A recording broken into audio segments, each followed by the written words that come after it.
கர்த்தருக்குள் அருமையானவர்களே, இக்காலம் உண்மையாகவே கிறிஸ்துமஸ் காலம், பண்டிகையின் உற்சாகத்தின் காலம், அலங்காரங்களும் அநேக நிகழ்ச்சிகளும் பாடல் ஆராதனை நடத்துகிற ஒரு காலம். இந்த கிறிஸ்துமஸ் கால பண்டிகையிலே நாம் அர்த்தத்தோடு இந்த பண்டிகையை கொண்டாட அழைக்கப்படுகிறீர்கள்.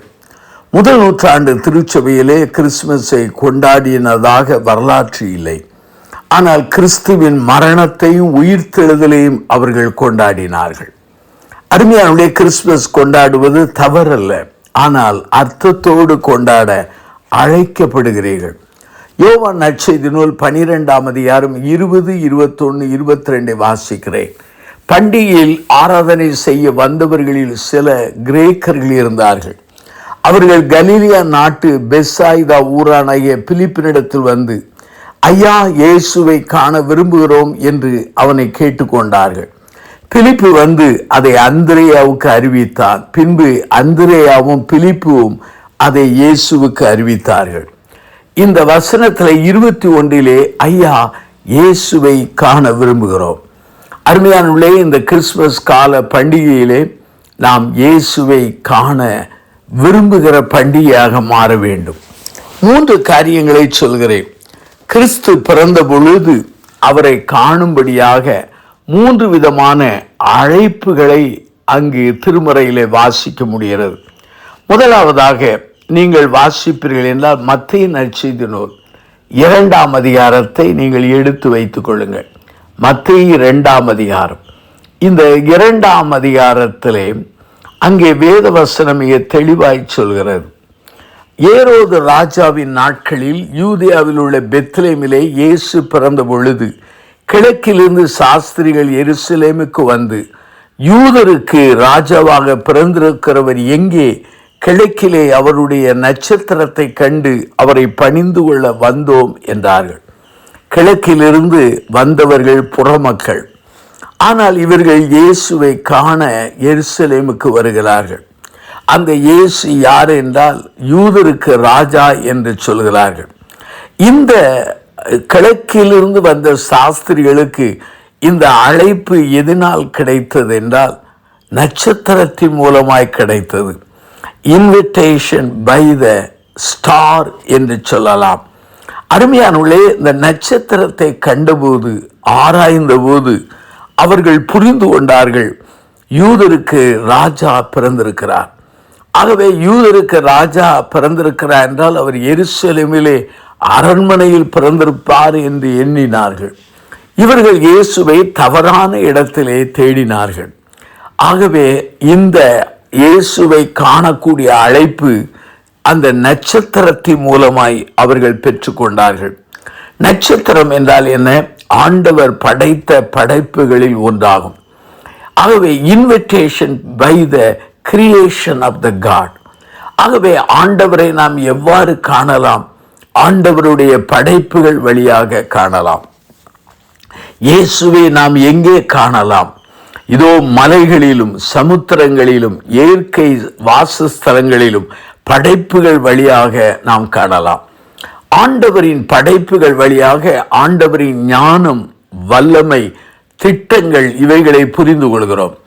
ஆண்டவருடைய வருகைக்காக அவருடைய படைப்பானது அது கற்ப வேதனை படுவதாக அப்போஸ்தலனாகிய பவுல் எழுதி வைத்திருக்கிறார். அருமையானவர்களே, ஆகவே படைப்புகள் வழியாக ஆண்டவரை காண இந்த அழைப்பு கொடுக்கப்படுகிறது. அருமையானவர்களே, இந்த பூமியானது, பூமியில் உள்ள படைப்புகள் எல்லாம் தானாக உருவாகவில்லை. இதை படைத்தவர் யார்? நம்முடைய ஆண்டவராகிய இயேசுவானவர். வேத வசனம் சொல்கிறது, அவர் மூலமாக, அவருக்காக இந்த உலகத்திலே படைக்கப்பட்டது என்று சொல்லப்பட்டிருக்கிறார். ஆகவே படைப்புகள் வழியாக இயேசுவை காணக்கூடிய அழைப்பை பெற்ற நீங்கள் அந்த அழைப்பை ஏற்று அதை கண்டிருக்கிறீர்களா? இரண்டாவதாக invitation by the angel of God என்று சொல்லலாம். தேவனுடைய தூதன் வழியாக, கர்த்தருடைய தூதன் வழியாக அங்கு நாம் அழைப்பை பெறுகிறோம். அங்கே லூக்கா நற்செய்தி நூல் 2ஆம் அதிகாரத்தை நீங்கள் எடுத்து வாசித்து பாருங்கள். அங்கே வேத வசனம் சொல்கிறது, அங்கே வேத வசனத்தில் 8 பாருங்கள். மேய்ப்பர்கள் வயல்வெளியிலே தங்கி ராத்திரியிலே தங்கள் மந்தையை காத்து கொண்டிருந்தார்கள். மேய்ப்பர்கள் சாதாரணமானவர்கள். அவருடைய சாட்சியை மக்கள் ஏற்றுக்கொள்ள மாட்டார்கள். அவர்கள் அசுத்தமானவர்கள், ஆனால் ஒதுக்கப்பட்டவர்கள். அவர்கள் மத்தியிலே கர்த்தருடைய தூதன் வந்து நின்றான். லூக்கா 2:9. கர்த்தருடைய மகிமை அவர்களை சுற்றிலும் பிரகாசித்தது. அவர்கள் மிகவும் பயந்தார்கள். உடனே தேவதூதன் சொல்கிறார், பயப்படாதிருங்கள், இதோ எல்லா ஜனத்துக்கும் மிகுந்த சந்தோஷத்தை உண்டாக்கும் நற்செய்தியை உங்களுக்கு அறிவிக்கிறேன். இன்று கர்த்தராகிய கிறிஸ்து எனும் இரட்சகர் உங்களுக்கு தாவீதின் ஊரிலே பிறந்திருக்கிறார். பிள்ளையை துணிகளில் சுற்றி முன்னணியில் கிடைத்திருக்க காண்பீர்கள், இதுவே உங்களுக்கு அடையாளம் என்றார். அங்கே 15 பாருங்கள். தேவதூதர்கள் அவர்களை விட்டு பரலோகத்திற்கு போன பின்பு மேய்ப்பர்கள் ஒருவரை ஒருவர் நோக்கி, நாம் பெத்லெகேம் ஊருக்கு போய் நடந்ததாக கர்த்தரால் நமக்கு அறிவிக்கப்பட்ட அந்த காரியத்தை பார்ப்போம் வாருங்கள் என்று சொல்லி தீவிரமாய் வந்து மரியாளையும் யோசேப்பையும் முன்னணியில் கிடைத்திருக்கிற பிள்ளையை கண்டார்கள். முதலாவது இன்விடேஷன் பை த ஸ்டார் என்று சொன்னேன், கிரியேஷன் ஆஃப் காட் என்று சொன்னேன். ரெண்டாவது invitation by the angel of the God. ஆகவே பரலோகத்திலிருந்து தூதர்கள் பட்டாளமானது அங்கு பாடுகிறார்கள். பிரதான தூதன் இந்த செய்தியை சொல்கிறார். இயேசுவானவர் எங்கே பிறக்கிறார் அங்கு சொல்லப்படுகிறது. இயேசுவானவர் எதற்காக பிறந்தார் அதுவும் அங்கு சொல்லப்படுகிறது. இயேசுவானவர் பிறந்த இடத்தை எப்படி கண்டுபிடிப்பது அதுவும் சொல்லப்பட்டிருக்கிறது. ஆனால் மேய்ப்பர்கள் கீழ்ப்படிந்து பிள்ளையை கண்டார்கள். அருமையானவர்களே, இங்கு பரலோகத்தின் மூலமாக இயேசுவை காண தூதன் வழியாக அங்கு அழைப்பு கொடுக்கப்படுகிறது. அருமையானவர்களே, இன்றைக்கு பரலோகத்தின் மூலமாக இந்த நற்செய்தி அறிவிக்கப்பட்டிருக்கிறது. அருமையானவர்களே, இயேசுவை காண விரும்புகிறீர்களா? இந்த சாஸ்திரிகள் அந்த அழைப்பை நட்சத்திரம் மூலமாய் பெற்றார்கள். கீழ்ப்படிந்து இயேசுவை கண்டு பணிந்து கொண்டார்கள். இங்கு பாருங்கள், தூதன் வழியாக ஆண்டவரை காண அழைப்பு கிடைக்கப்படுகிறது. அதற்கு கீழ்ப்படிந்து இந்த மேய்ப்பர்கள் சென்று கண்டார்கள் என்று சொல்லப்படுகிறது. அருமையானவர்களே, இயேசுவை காண்பதற்கு எத்தனையோ ஏதுக்கள் வழியாக, எத்தனையோ வழிகள் வழியாக உங்களுக்கு அழைப்புகள் கொடுக்கப்படுகிறது. ஆனால் அந்த அழைப்பை நீங்கள் ஏற்றுக்கொண்டீர்களா? நீங்கள் சிந்திக்க அழைக்கப்படுகிறீர்கள்.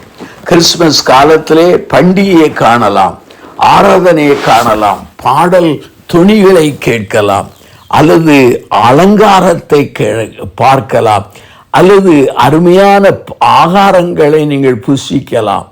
ஆனால் இதை காட்டிலும் முக்கியம், இந்த பண்டிகை காலத்தில் இயேசுவை கண்டிருக்கிறீர்களா? இயேசுவை அறிந்திருக்கிறீர்களா? இயேசுவுக்கு அர்ப்பணித்திருக்கிறீர்களா? மூன்றாவது, முதல் இன்விடேஷன் பை த ஸ்டார் என்று சொன்னேன், அந்த நட்சத்திரத்தின் மூலமாய் அழைப்பு. இரண்டாவது invitation by the angel of God என்று சொன்னேன், தேவதூதன் மூலமாய் அழைப்பு. மூன்றாவது இன்னொரு அழைப்பு இருக்கிறது. அங்கே வேதத்தை எடுங்கள், மத்தேயு நற்செய்தி நூல் 2ஆம் அதிகாரத்தை நீங்கள் புரட்டுங்கள். இந்த சாஸ்திரிகள் வந்து ஏரோது இடத்திலே கேட்ட பொழுது ஏரோது ராஜாவும் அவனோடு கூட எருசலேம் நகரத்தாரும் கலங்கினார்கள். உடனே ஏரோது ராஜா பிரதான ஆசாரியர் ஜனத்தின் வேதபாரர்கள் எல்லாரையும் கூடி வரச் செய்து கிறிஸ்துவானவர் எங்கே பிறப்பார் என்று அவளிடத்தில் விசாரித்தார். உடனே இந்த வேதபாரர்கள் எல்லாரும் வேதத்தை ஆராய்ந்தார்கள். அதற்கு அவர்கள் யூதேயாவில் உள்ள பெத்லெகேமிலே பிறப்பார். அது என்னவென்றால், யூதேயா தேசத்தில் உள்ள பெத்லெகேமே யூதாவின் பிரபுக்களிலே சிறிதல்ல, சிறிதல்ல. அங்கே வேதவசனம் சொல்லப்படுகிறது, என் ஜனமாகிய இஸ்ரவேலை ஆளும் பிரபு உன்னிடத்திலிருந்து புறப்படுவார் என்று சொல்லி அங்கு தீர்க்கதரிசியினால் எழுதப்பட்டிருக்கிறது என்று சொல்லப்படுகிறது. அருமையான என் சகோதர சகோதரிகளே, மூன்றாவதாக இன்விடேஷன் அங்கே பை த, அங்கே வேத வசனத்தில் பார்த்தால் invitation by the word of God என்று சொல்லலாம். ஆண்டவருடைய வசனத்தின் மூலமாக, ஆண்டவருடைய வார்த்தையின் வழியாக அங்கு அழைப்பு கொடுக்கப்படுகிறது. இங்கு வேதாமத்திலே அங்கு எழுதப்பட்டிருக்கிறது, பழைய ஏற்பாட்டிலே அங்கு யூதியா பிரபுக்களிலே, யூதியா தேசத்திலே பெத்லேமில் தான் ஆண்டவர் பிறப்பார். ஆண்டவராய் இயேசுவின் வாழ்க்கையிலே நடந்தது, நடக்கிறது எல்லாமே தீர்க்கதரிசனத்தின் வெளிப்பாடுகள் தான். ஆகவே அவர் பெத்லேமிலே பிறப்பார் என்று இந்த வேதபாரர்கள் கண்டுபிடித்தார்கள். இதை ராஜா சாஸ்திரத்தில் சொன்னார். இவர்கள் அதை கேட்டு இப்போது பெத்லேமுக்கு செல்கிறார்கள். அருமையானவர்களே, இந்த பெத்லேம் என்பது அந்த முக்கியமான ஒரு இடம். அந்த பெத்லேமிலே ஆண்டவர் பிறப்பார் என்று முன் உரைக்கப்பட்டது. ஆண்டவர் முன்னுரைத்த காரியங்களை எல்லாம் ஒன்று கூட தரையில் விழாது, அப்படியே நடைபெறும். ஆகவே இந்த பெத்லேமுக்கு சென்று சாஸ்திரிகள் அங்கே பிள்ளையை கண்டார்கள். வேத வசனத்தை பாருங்கள், அங்கு தெளிவாய் சொல்கிறது.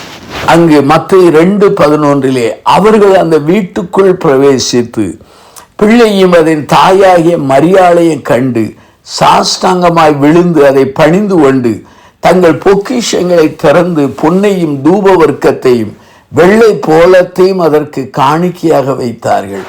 பாருங்கள், இங்கு சாஸ்திரிகள் அங்கு பிள்ளையை கண்டதற்கு காரணம் என்ன? அந்த வேத வசனத்தின் மூலமாய் வழிநடத்தப்பட்டார்கள். இன்விடேஷன் பை த ஸ்டார், அதாவது இயேசுவை காண நட்சத்திரத்தின் மூலமாய் அழைப்பை பெற்றவர்கள் சாஸ்திரிகள்.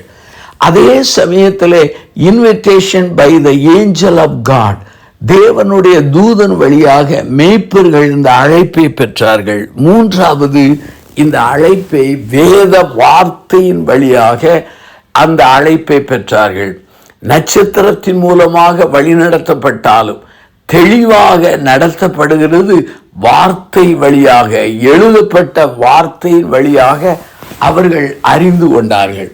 அருமையானவர்களே, இந்த வேதபாரர்களுக்கு நன்றாக தெரியும் இயேசு பெத்லேமிலே பிறப்பார் என்று.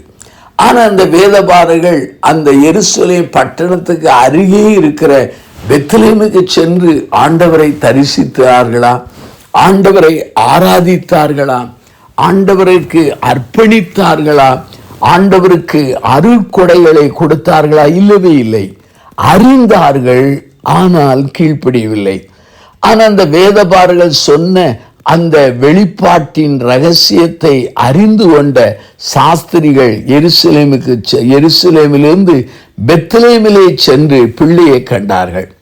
அருமையானவர்களே, ஆண்டவரை எவ்வாறு காணலாம்? ஆண்டவரை படைப்பின் வழியாக காணலாம். ஆண்டவரை உன்னதத்தின் அந்த தேவதூதர்களுடைய வழிநடத்தல்படி காணலாம். ஆனால் அதே சமயத்தில் ஆண்டவரை எவ்வாறு காணலாம்? ஆண்டவருடைய வேத வார்த்தையின்படி. நீங்கள் வேத வசனங்களை ஆராய்ந்து பாருங்கள், அதனால் என்னை அறிவீர்கள் என்று ஆண்டவர் சொல்லியிருக்கிறார். வேத வசனத்தை ஆராய்ந்து பார்த்தால் நித்திய ஜீவன் உண்டு. அருமையானவர்களே, வேதாமத்தை வாசித்தவர்கள், அறிந்தவர்கள், ஏன் நாத்திகர்கள், தெய்வத்துக்கு விரோதமாய் உள்ளவர்கள் கூட வேத வசனத்தை ஆராய்ந்த போது அவர்கள் கண்களை திறந்தார், இருதயத்தை திறந்தார், அவர்களுக்கு உணர்வை தந்தார். அந்த வேத வசனத்தின் வழியாக ஆண்டவரை அறிந்து கொண்டார்கள். அருமையானவர்களே, படைப்புகளை நீங்கள் நம்பலாம், ஆனால் தூதனை கூட நம்பலாம். ஆனால் வேத வார்த்தை என்பது எழுதப்பட்ட வார்த்தையாக உங்கள் கையிலே கொடுக்கப்பட்டிருக்கிறது. அதை இரவு பகலும் வாசிக்கும் பொழுது இயேசுவை நீங்கள் காணலாம். ஆதியாமத்திலிருந்து ஒவ்வொரு புஸ்தகத்திலும் இயேசுவை நீங்கள் காணலாம். இயேசுவின் பிறப்பை காணலாம், மரணத்தை காணலாம், உயிர்த்தெழுதலை காணலாம். ஏன்? அவனுடைய பரலோக திட்டத்தை அறிந்து கொள்ளலாம். இந்த அருமையான செய்தியை கேட்டுக்கொண்டிருக்கிற என் சகோதர சகோதரிகளே, இந்த பண்டிகை காலங்களிலே, கிறிஸ்துமஸ் காலத்திலே என்னுடைய தாழ்மையான வேண்டுகோள் என்ன? இயேசுவை காண விரும்புங்கள். இயேசுவை கண்டு அவரை அறிந்து கொள்ளுங்கள். இயேசுவுக்கு அர்ப்பணியுங்கள். இயேசுவுக்காக ஊழியம் செய்ய முற்படுங்கள். அப்போது ஆண்டவரின் வல்லமை உங்களை காத்துக்கொள்ளும். இந்த பண்டிகை நாள் அர்த்தமுள்ள ஒரு பண்டிகையாய் மாறும். கண்களை மூடி நாம் ஜெபம் செய்வோம். அன்பின் ஆண்டவரே, இந்த நாளின் செய்தியை மக்கள் கேட்டதற்காக நன்றி சொல்கிறோம். கேட்ட ஒவ்வொரு மக்களோடு நீ தொடர்ந்து பேசும்.